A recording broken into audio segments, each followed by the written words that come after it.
Hello, painters. Um, Quick demo on getting started on the portrait painting.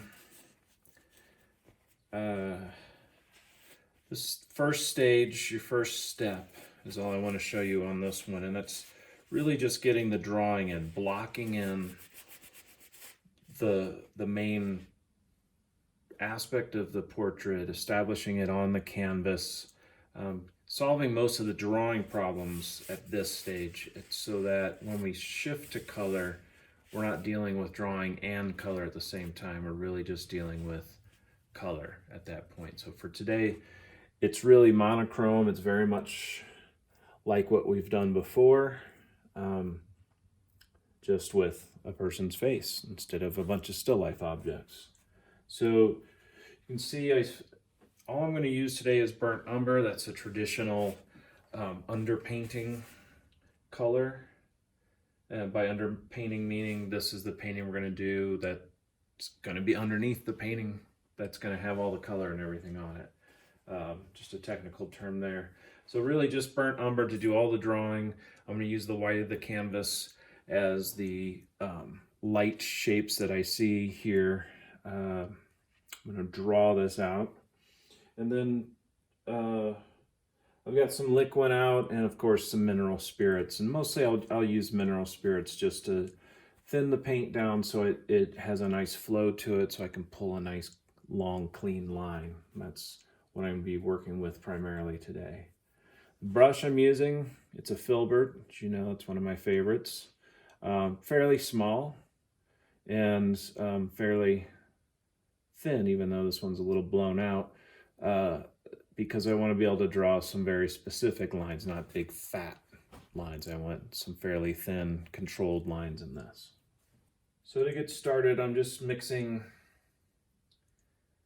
a thin wash on my palette.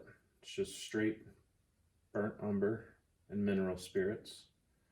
Same as we did in the very first painting, just to load the brush up.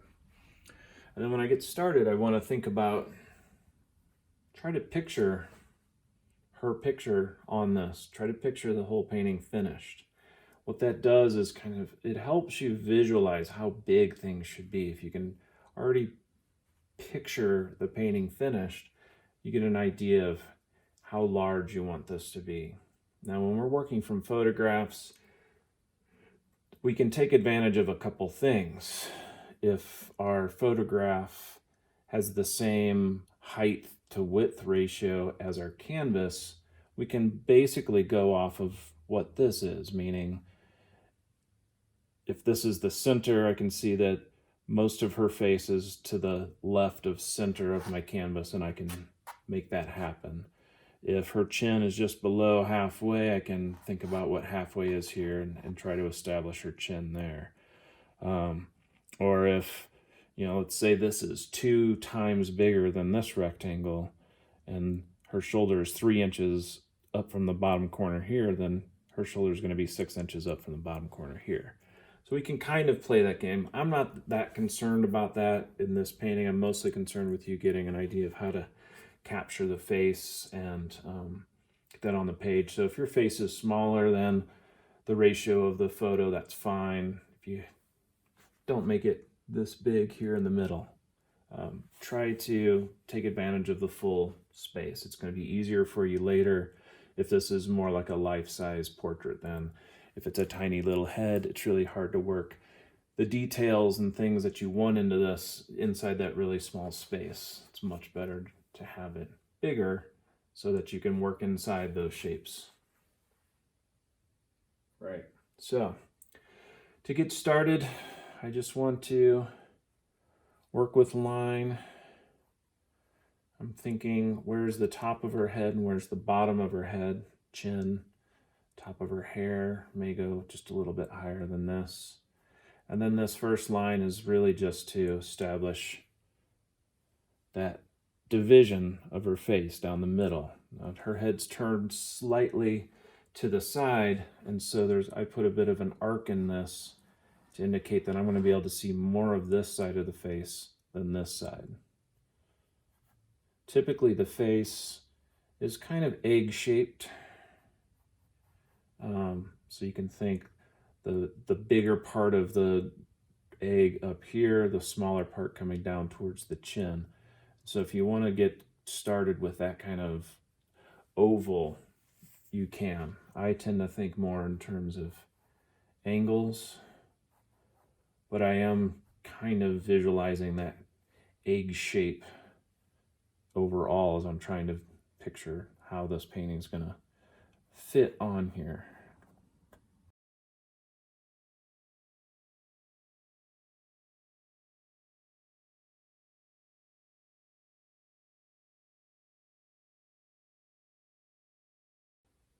Very often I like to get the hair going pretty quick because the shape of the hair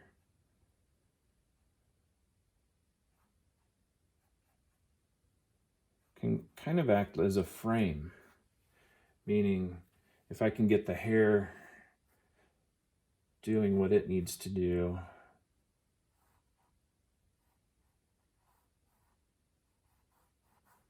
then I can use it as a judge for how well I've gone about making the face fit inside of it. So I've got to get the outside dimensions fairly accurate, and then I can feel my way through some of these interior pieces.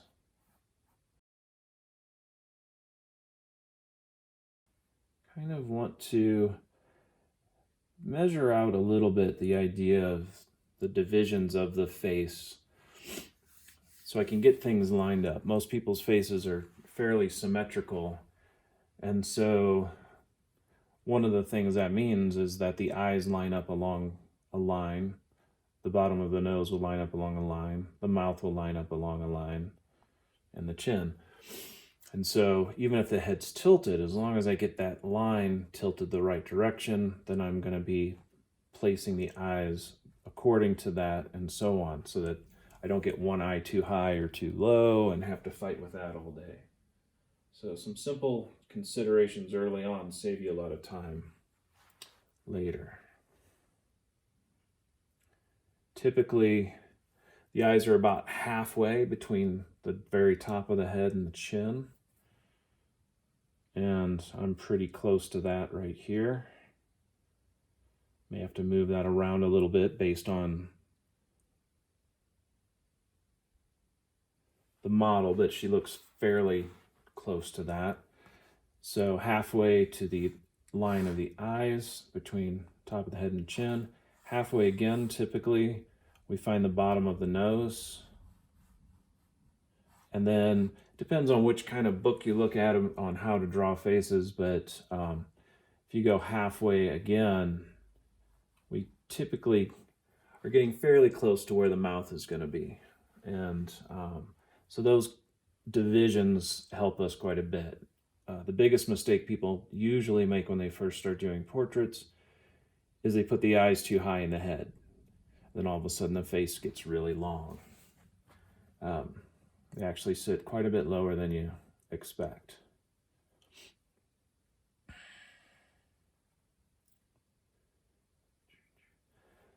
Some things I'm noticing as I plot this out, the inside corner of the eye, get up a little bit higher there, wants to line up with the outside edge of the flare of the nose. And so if I'm starting to picture this size, I'm getting that up there as well. And if I measure between the eyes, I'm typically about one eye wide for all of that. Meaning there's typically about one eye's width between the eyes, and that tends to match the flares of the nose. Now, obviously there's exceptions to that, but it's a good general rule to look for when you're trying to figure out the proportions within the face. Okay.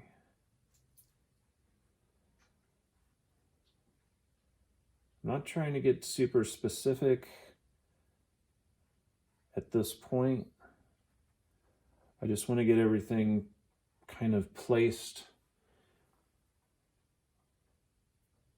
Some of the main structures that I see happening to be placed. And so I'm simplifying shapes, generalizing things quite a bit.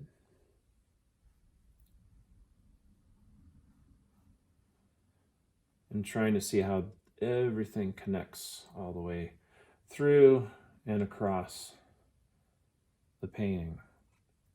If I find the bottom eyelid for one eye, I might jump a line across as I try to figure out the other eye. Again, trying to line those things up.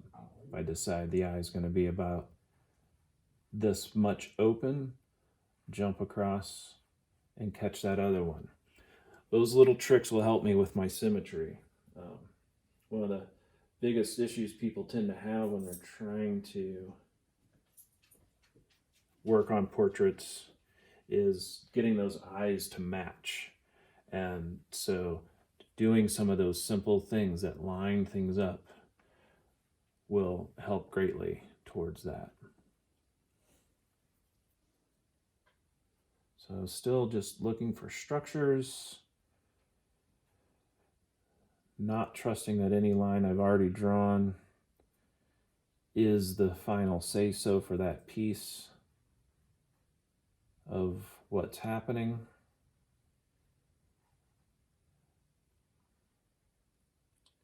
Also going to be looking for some of the structural things that are happening inside her face. This little piece that is, I think it's called the philtrum, that little dimple above your top lip and the bottom of your nose, these angles at the cheeks, how they come down.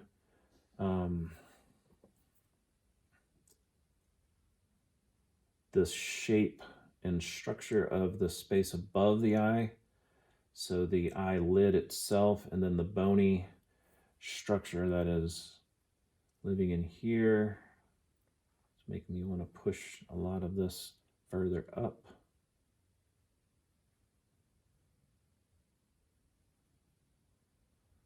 The bony structure of the skull is evident right through here where the shadow changes between the frontal part of the forehead and the side of the part of the temple going back in space.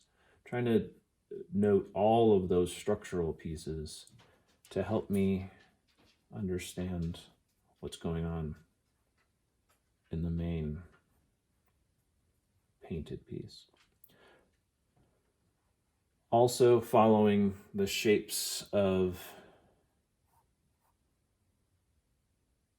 shadows.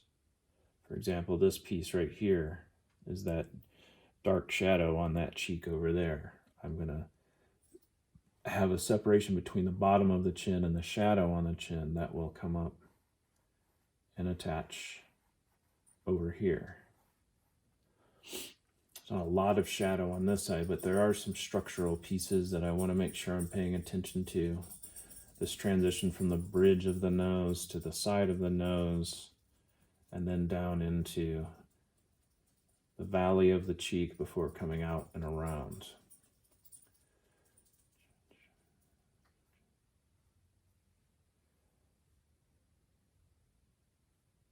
So any of these structural pieces that I can see, and some of them I can actually see in the photograph, and some I just know are there because I understand how the human head is constructed, what the skull looks like underneath. So there's areas where I'm expecting bony features to happen.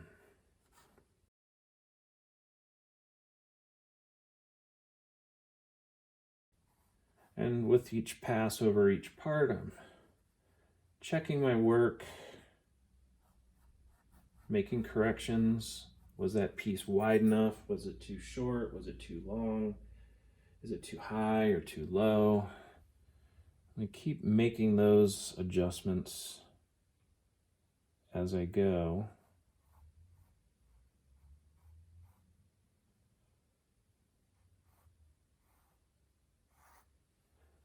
So that what I have happening here really wants to feel like what's happening there more and more. And this has to move over. And you know, if you make a mistake, just like before, clean your brush, some mineral spirits, and then kind of do that magic eraser thing and eliminate some of that information you don't need anymore. If it's in the wrong place, don't let it sit there forever. Do some erasing. That'll push things back to where you think they really need to be.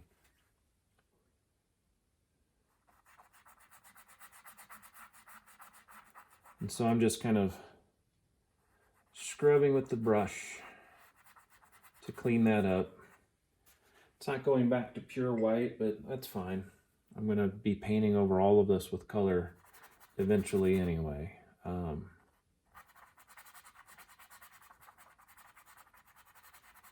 Just want to get rid of some of that noise that's not helping me as much anymore.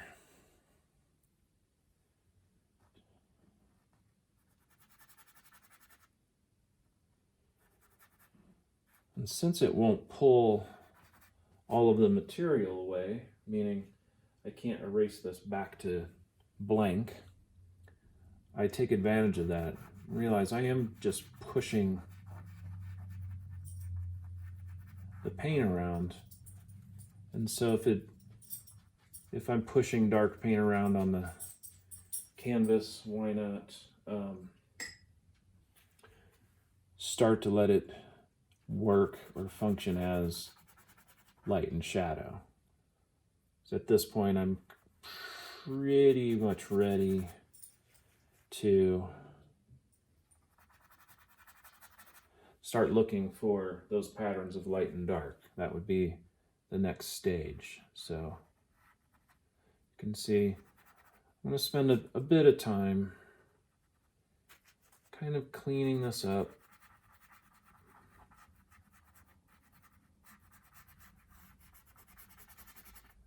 Before I really push in the pattern of light and dark that I see. So I'll probably stop talking because this is just a process. I'll let you keep watching what I'm doing, but I'll speed it up so you don't have to watch the entire process of this. And then I'll jump back in and talk to you when I start doing the next stage.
So I've done quite a bit of reconstruction.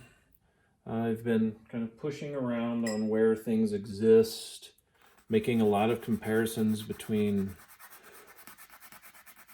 thicknesses, lengths, that kind of thing. Here's one of the secrets about drawing faces.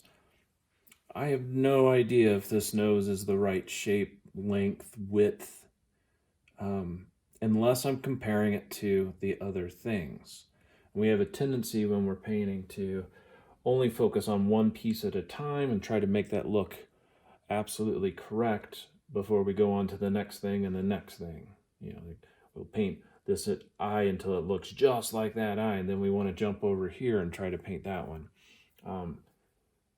You're going to be way more successful with this if you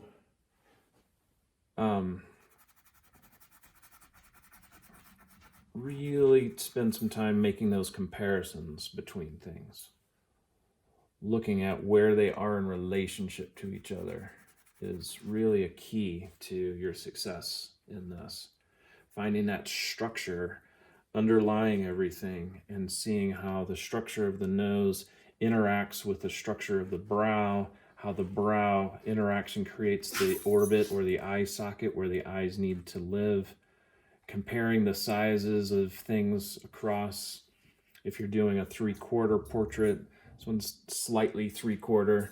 You're really going to pay attention to, is the corner of this eye closer to the nose than this one? Because the nose is shifting over and blocking our view a little bit.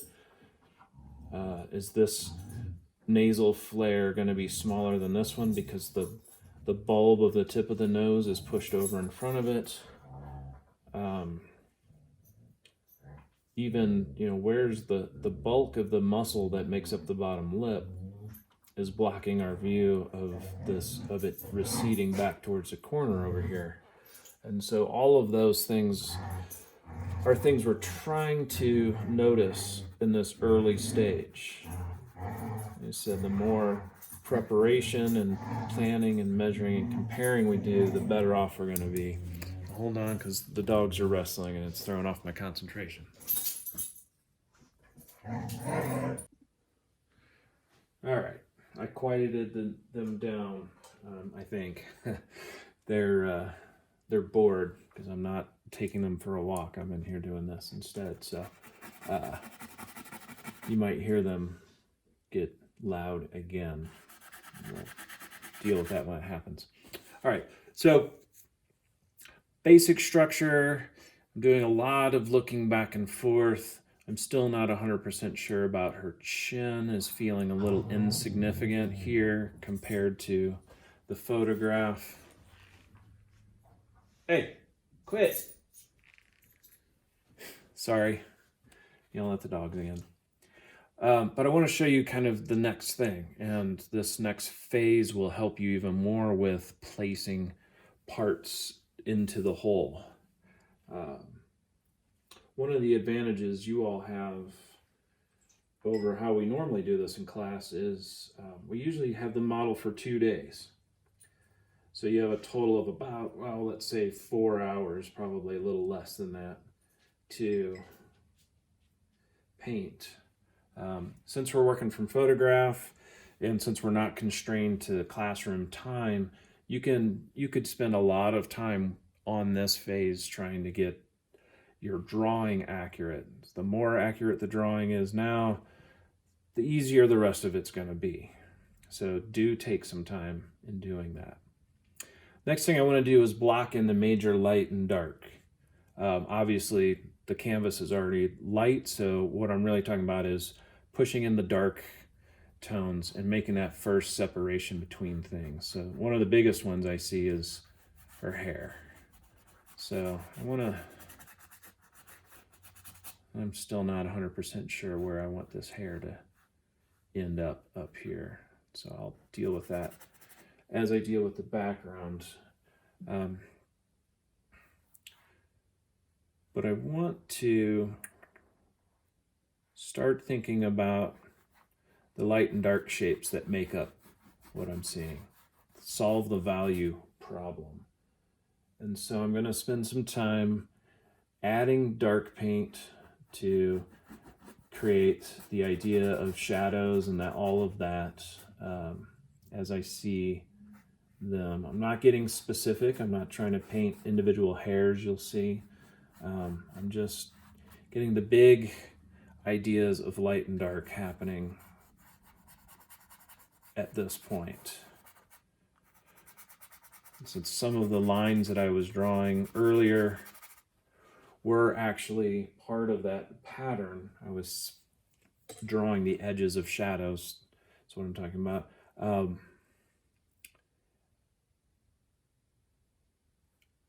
I can follow some of that too and make this first distinction between light and shadow happen.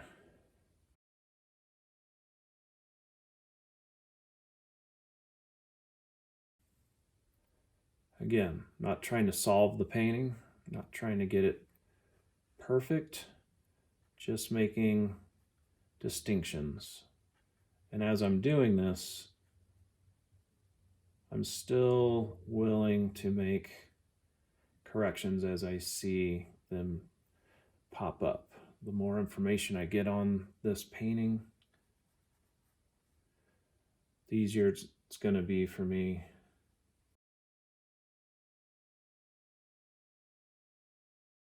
So I'm squinting my eye down really hard, and squinting is taking away the detail and just revealing to me the basic light and dark shapes that I see.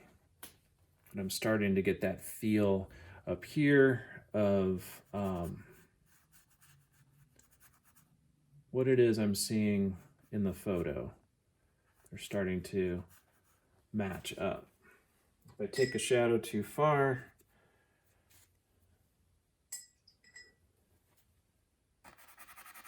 just take out my magic eraser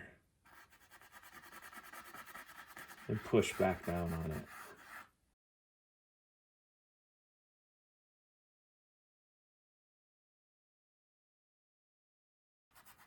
A lot of times, the reason why I said this will help you as you progress is that oftentimes including these shadow shapes into the painting helps you solve some of your drawing problems. What I'm talking about here is the idea that if my shadow shape, the abstract shape that the shadow has, won't fit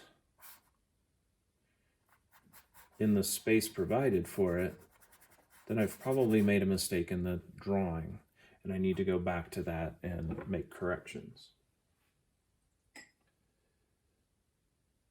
So once again, I'll keep doing this until I get to the next kind of step where you might want some explanation of as to what it is I'm doing, but just follow along and think about what are those abstract shapes of light and dark? What is that pattern, and am I creating it?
So that's the basic plan. I actually took it a little too far. I was having fun drawing.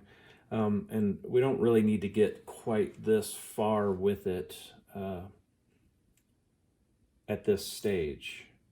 This is almost taking it to a full underpainting where you would do a complete painting of this just in monochrome, getting all of the highlights and darks. The only thing I didn't have was the addition of white to push some lights back into spaces where just moving the paint around got it a little too murky and dark in some spaces. Being very generalized about the eyes, I just want to know where they exist and the basic pattern of light and dark in there. I'm not trying to get the sparkle and the twinkle in the eyelashes or anything in there yet. I've got some drawing issues. Her nose is a bit too long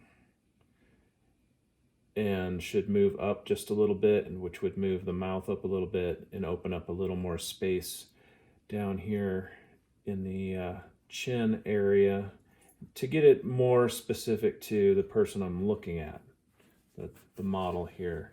Got some playing around with the shapes inside the mouth that I'll deal with a bit more in color, but for the purposes of this demonstration, this is the basic process, and that's what I wanted to show you. Notice I did pay attention to the background. We are focusing on portrait, but the main way to use the background is if it's going to help you support the foreground. So, for example, in order for this part of the shoulder muscle to pop out, it was helpful to just darken this background and let that bump into that. Over here, when I add color into this shoulder, I'll have it separate itself from the background over there. And also just the idea that the background isn't as dark as her hair was helping me make some judgments about where her hair would be and how much contrast I was looking for in there. So that's the consideration with the background.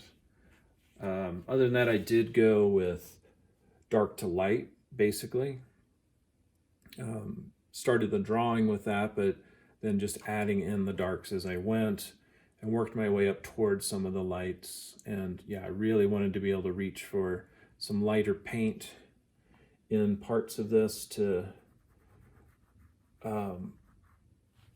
make the appearance a little more like what I'm seeing. You can see I like doing this so much I have a hard time stopping when I'm done. But I also just kind of keep seeing places where I could make this feel a little bit more like the reference photo. And so I'm trying to do that as I tell you what I'm doing. Yeah. So get your painting to this stage and then let it dry. You want this to be completely dry. We don't want this paint interfering with the paint that we're going to put on top next time. So this is the bottom coat, the underpainting of your painting. Some things that'll help you along the way a little bit. I already mentioned there's typically one eye width between the eyes. And a lot of times the inside corner of the eye lines up with the flare of the nose. That helps guide you. You can also see very often the corner of the mouth extends further than we usually think. And if the eye is looking straight forward, a lot of times the corner of the mouth will line up with the pupil. So dead center into that. So you can see those corners really kind of want to push out past where the lip ends and there. When it comes to the nose, you really want to think about planes. There's a top plane, the bridge of the nose. It's connected to the bulb of the nose. And then there's the two side planes going away from it. And then there's the bottom plane. And so typically if you separate those into those parts, it helps you understand the difference between where light and shadow is going to be. So I treat if you rewind, you'll see I treated the whole bottom of the nose as one dark shape at first, and then went in and found some more specifics to it. That was to make the bottom of the nose separate from the tip of the nose and the bridge of the nose spatially.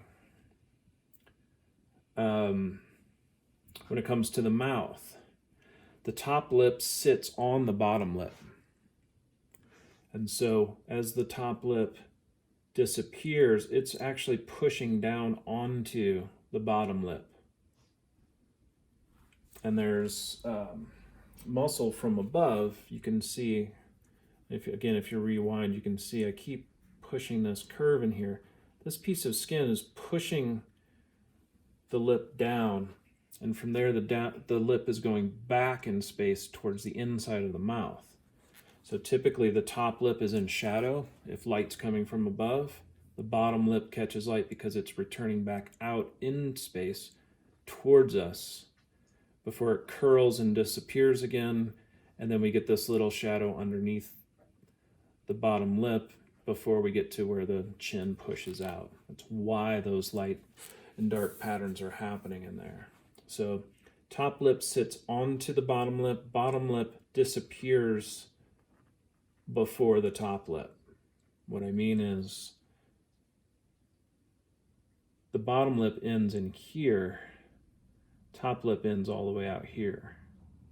So it's something to really look closely at for your reference is how does that structure happen?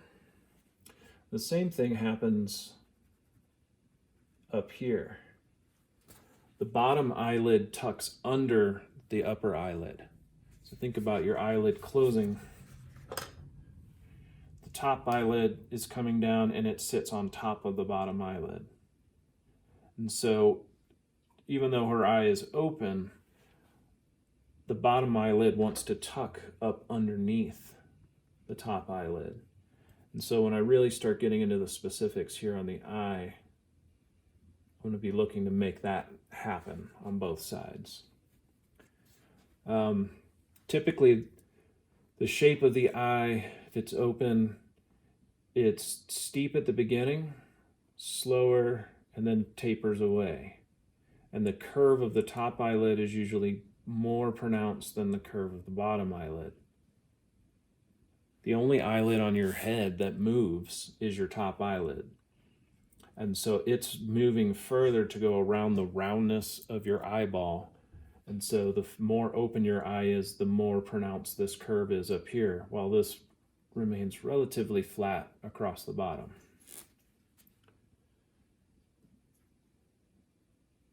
So keep those tips in mind as you look at those more specific parts.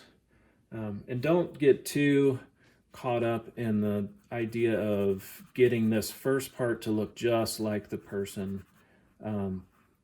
This is our first portrait painting, so let's give ourselves a little bit of time and room to maybe not fret over the perfection of it. Let's just get it a resemblance to, and then really focus in on what we want to learn is how does color affect this? How do we create flesh tones?